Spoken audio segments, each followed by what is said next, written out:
शहर के नागरिक दहशत में ऊपर की ओर देखने लगते हैं। आसमान में अचानक एक विशाल रहस्यमय जीव प्रकट हो जाता है जो बिल्कुल एक जेलीफिश जैसा दिखाई देता है। किसी को समझ नहीं आता कि यह कब और कैसे शहर के ऊपर आ गया। इस घटना ने बहुत ही कम समय में पूरी दुनिया में डर और हलचल मचा दी। कोई नहीं जानता कि यह अज्ञात जीव मानव सभ्यता पर क्या अकल्पनीय प्रभाव डाल सकता है। यह है 2026 की नवीनतम साइंस फिक्शन थ्रिलर फिल्म हम क्यों डरते हैं। रिलीज होते ही इस फिल्म ने जबरदस्त चर्चा पैदा कर दी। किसी ने नहीं सोचा था कि साल की पहली बड़ी फिल्म एक अनोखे नॉर्डिक माहौल वाले स्वीडन से आएगी। फिल्म न केवल भव्य विजुअल इफेक्ट्स दिखाती है बल्कि यह भी गहराई से बताती है कि जब समाज किसी भीषण संकट का सामना करता है तो लोगों की मानसिकता और व्यवहार कैसे बदलता है। तो बिना समय गंवाए आइए इस नॉर्डिक दृष्टिकोण से दिखाए गए एलियन संपर्क की दुनिया में कदम रखें। कहानी घटना से ठीक एक हफ्ते पहले शुरू होती है। चमकदार रोशनी से भरे शहर के ऊपर अचानक एक अजीब सी दरार बनती है जिसे कोई नोटिस नहीं करता। उसी पल एक ऊर्जा से भरा प्रकाश गोला किसी अज्ञात अंतरिक्ष बंधन को तोड़ते हुए पृथ्वी पर पहुंच जाता है, इतनी तेजी से कि सैटेलाइट भी उसे ट्रैक नहीं कर पाते। कुछ ही पलों में वह ऊर्जा गोला फूल की तरह फैल जाता है और बड़ी मात्रा में ऐसे कण छोड़ता है जो नंगी आंखों से दिखाई नहीं देते। ये कण चारों ओर फैलकर पानी के जरिए सीवेज सिस्टम में पहुंच जाते हैं और कुछ ही दिनों में पूरे शहर के जल स्रोत को संक्रमित कर देते हैं। सबसे पहले कुछ गड़बड़ महसूस करने वाली होती है एक हताश जैव वैज्ञानिक आना। अतीत में एक खतरनाक प्रयोग के कारण किसी को चोट लगने से उसे जेल जाना पड़ा था, जिसके बाद समाज ने उसे पूरी तरह नकार दिया। निवेश न मिलने के कारण वह घर पर ही प्रयोग करती है और गुजारा करने के लिए सीवर की सफाई जैसे छोटे मोटे काम करती है। एक दिन जब आना भूमिगत सुरंग में जाती है तो वह देखती है कि काई से ढकी दीवारों पर असामान्य रूप से बड़ी संख्या में मशरूम उगाए हैं। ये उसके वैज्ञानिक ज्ञान के बिल्कुल खिलाफ था, मगर औजार न होने और काम की मजबूरी के कारण वह सिर्फ फोटो खींच पाती है और तय करती है कि अगली बार इन्हें प्रयोग के लिए ले जाएगी। लेकिन उसे यह अंदाजा नहीं होता कि उसके जाने के कुछ देर बाद ही वे मशरूम उसकी छुंद से सक्रिय हो जाते हैं और उसी तरह चमकने लगते हैं जैसे वह ऊर्जा गोला। इसी के साथ असली मात्र जीव पहली बार दुनिया के सामने अपनी मौजूदगी दर्ज कराता है। कहा जाए तो अनजाने में आना ही उस रहस्यमय प्राणी को जगाने वाली पहली इंसान बन जाती है। उधर आसमान में मौजूद उस विशाल जीव को देखकर आना स्तब्ध रह जाती है और सहज रूप से अपने फोन से उसकी एक तस्वीर खींच लेती है। शहर में जहां आम लोग दहशत में हैं, वहीं सरकार तुरंत आपात सुरक्षा बैठक बुलाती है। उप प्रधानमंत्री एलिन दावा करते हैं कि यह प्राणी समाज के लिए बड़ा खतरा बन चुका है और तुरंत हमला कर इसे नष्ट कर देना चाहिए। लेकिन प्रधानमंत्री कार्टर का मानना है कि जब तक उस प्राणी की मंशा और ताकत स्पष्ट न हो जाए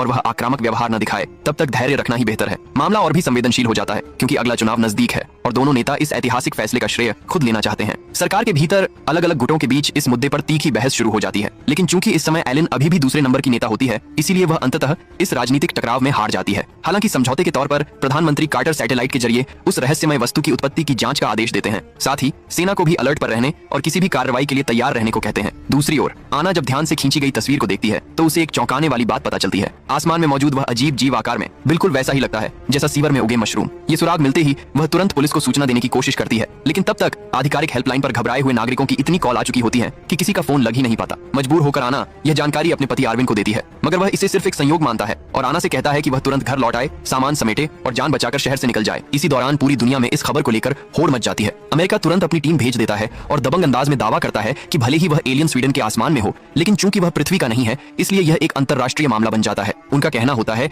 कि उन्हें इस पर नियंत्रण लेने का पूरा अधिकार है क्योंकि उनके पास ज्यादा उन्नत प्रयोगशालाएं और अनुभवी वैज्ञानिक हैं जो जल्दी पता लगा सकते हैं कि यह प्राणी धरती के लिए खतरा है या नहीं। एलिन इस मौके को अमेरिका के करीब आने और उनसे राजनीतिक समर्थन पाने का सुनहरा मौका मानती है ताकि अगला चुनाव अपने पक्ष में मोड़ा जा सके। लेकिन अमेरिका का यह तर्क प्रधानमंत्री कार्टर को बेहद नाराज कर देता है। उन्हें साफ लगता है कि यह दूसरे देश की संप्रभुता में सीधा दखल है। फिर भी एक जिम्मेदार नेता होने के नाते वह टकराव नहीं बढ़ाते और शांत स्वर में कहते हैं कि उनके देश के पास भी इस संकट से निपटने के लिए सक्षम विशेषज्ञ मौजूद हैं। इसके बाद मंच पर आते हैं सिविल डिफेंस विभाग के संकट विशेषज्ञ रेगो। सैटेलाइट डाटा के जरिए वह यह पुष्टि करते हैं कि वह रहस्यमय जीव न तो कोई गैस है और न ही किसी समुद्री रिसाव का नतीजा, बल्कि एक वास्तविक भौतिक अस्तित्व रखता है। और जब पिछले एक हफ्ते की सैटेलाइट फुटेज खंगाली जाती है तो पता चलता है कि उस दौरान किसी भी वस्तु ने वायुमंडल को पार नहीं किया था। इसका मतलब साफ था, वह जीव शून्य से प्रकट हुआ था। इस खुलासे से रेगो भी स्तब्ध रह जाते हैं, लेकिन तुरंत एक कार्य योजना तैयार की जाती है। सबसे पहले हवा का विश्लेषण करना जरूरी होता है ताकि यह पता लगाया जा सके कि वह जीव किसी तरह के बैक्टीरिया, वायरस या जहरीले तत्व तो नहीं छोड़ रहा। इसके लिए एक जासूसी ड्रोन भेजा जाता है,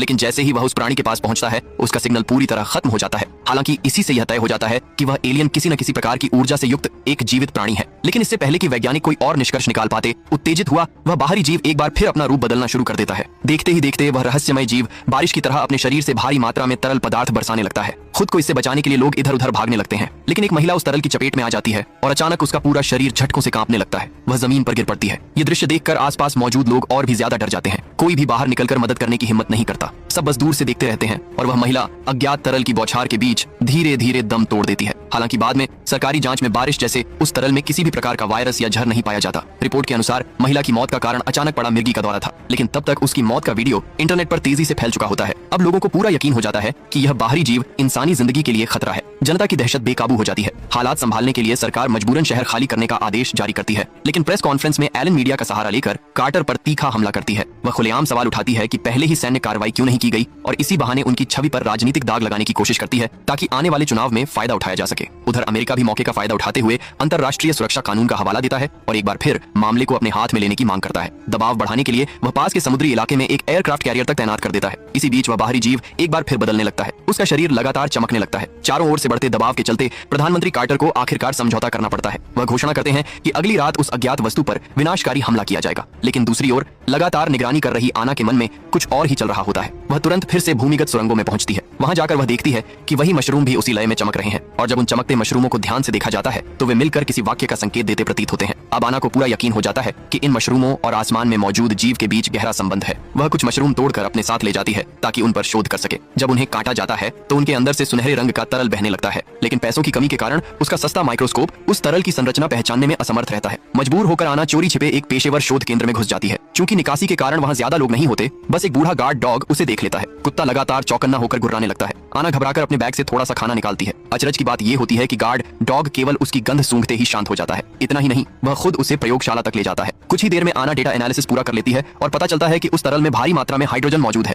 लेकिन जैसे ही वह तस्वीरें लेकर बाहर निकलने वाली होती है, तभी गश्त लगाते सुरक्षाकर्मी उसे देख लेते हैं। अजीब बात यह होती है कि वही बूढ़ा कुत्ता न तो सुरक्षाकर्मियों की मदद करता है, बल्कि उल्टा उनके रास्ते में आकर आना को भागने में मदद करता है। इसी दौरान रैगो अब भी मानते हैं कि इतनी जल्दबाजी में कोई सैन्य कार्रवाई करना बेहद खतरनाक हो सकता है। अंततः जोखिम उठाने का फैसला किया जाता है और एक हेलीकॉप्टर के जरिए उस बाहरी जीव के बेहद करीब जाकर निरीक्षण करने की योजना बनाई जाती है। इस बार टीम सफलतापूर्वक उसके पास पहुंच भी जाती है, लेकिन अगले ही पल उत्तेजित हुआ वह जीव अचानक अपने शरीर से भारी मात्रा में गैस छोड़ देता है। गैस में किसी भी तरह का खतरा हो सकता है। इस आशंका के चलते तुरंत पायलट को वहां से हटने का आदेश दिया जाता है। बाद की जांच में यह चौंकाने वाला तथ्य सामने आता है कि उस गैस में अत्यंत ज्वलनशील हाइड्रोजन मौजूद है, जो जरा सी चिंगारी से भी भीषण विस्फोट का कारण बन सकती है। यह सुनकर जो सरकार अब तक हमला करने को तैयार थी, वह एक बार फिर असमंजस में पड़ जाती है। भले ही वह जीव पलटकर हमला न करे, लेकिन उसके विशाल आकार को देखते हुए सिर्फ हाइड्रोजन का विस्फोट ही पूरे शहर को तबाह करने के लिए काफी हो सकता है। लेकिन अब वह प्राणी लोगों के सिर पर लटकती हुई एक डेमोक्लीस की तलवार बन चुका होता है। ऊपर से अंतरराष्ट्रीय दबाव और लगातार बढ़ता जन आक्रोश, इन सबके चलते प्रधानमंत्री कार्टर आखिरकार जोखिम उठाने का फैसला कर लेते हैं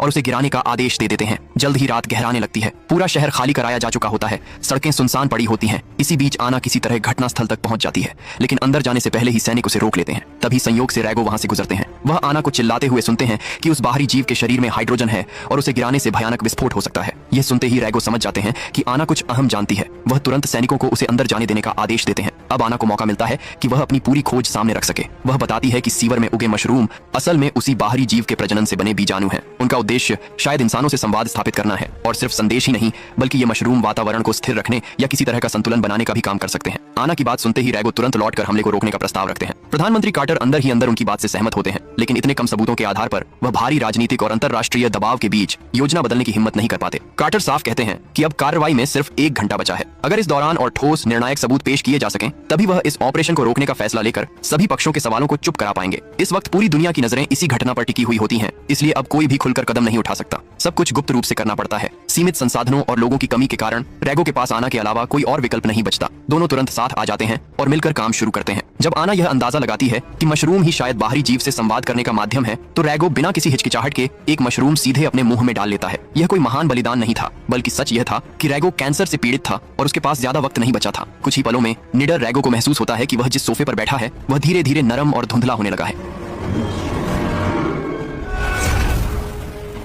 घबराकर वह खड़ा होता है और चारों ओर देखता है और तभी समझ जाता है कि वह किसी भ्रमलोक में पहुंच चुका है। अचानक उसे जमीन में बने एक बड़े गड्ढे से आवाज सुनाई देती है। अंदर झांकने पर वह एक ऐसा खिलौना रोबोट देखता है जिसे वह कभी भूल नहीं सकता। वह उसके बचपन की सबसे कीमती याद थी, मरते समय उसके पिता द्वारा दिया गया आखिरी तोहफा। अब रैगो समझ जाता है कि बाहरी जीव ने इसी स्मृति को प्रतीक बनाकर उससे संवाद करने की कोशिश की है। उधर वास्तविक दुनिया में आना लगातार उसे सचेत कर रही होती है कि वह उस प्राणी को शहर से दूर जाने के लिए समझाए। रैगो पूरी कोशिश करता है और आना द्वारा बताए गए निर्देशांक जोर से बोल देता है। इसी बीच हमले का तय समय आ पहुंचता है। फोन पर अब भी कोई प्रतिक्रिया न देखकर भारी दबाव में घिरे प्रधानमंत्री कार्टर आखिरकार फायर करने का आदेश देने ही वाले होते हैं। पहले से तैनात मिसाइलें लक्ष्य साधने लगती हैं, लेकिन ठीक हमले से पहले आसमान में मौजूद वह बाहरी जीव सचमुच हिलना शुरू कर देता है। कुछ ही पलों में वह लॉक ऑन से बाहर निकल जाता है और दूर की ओर उड़ने लगता है। अचानक बदली इस स्थिति से सैनिक हक्के बक्के रह जाते हैं। सौभाग्य से रैगो और आना समय रहते यह जानकारी कार्टर तक पहुंचा देते हैं। कार्टर तुरंत चिल्लाकर ऑन ऑपरेशन रद्द करने का आदेश देते हैं। इस तरह एक संभावित अंतर्ग्रही युद्ध बिना किसी तबाही के टल जाता है। हालांकि किसी को यह एहसास नहीं होता कि शायद मानवता ने उसे नष्ट करने का इकलौता मौका भी गंवा दिया हो। कुछ ही देर में वह बाहरी जीव बताए गए निर्देशांकों की ओर बढ़ता है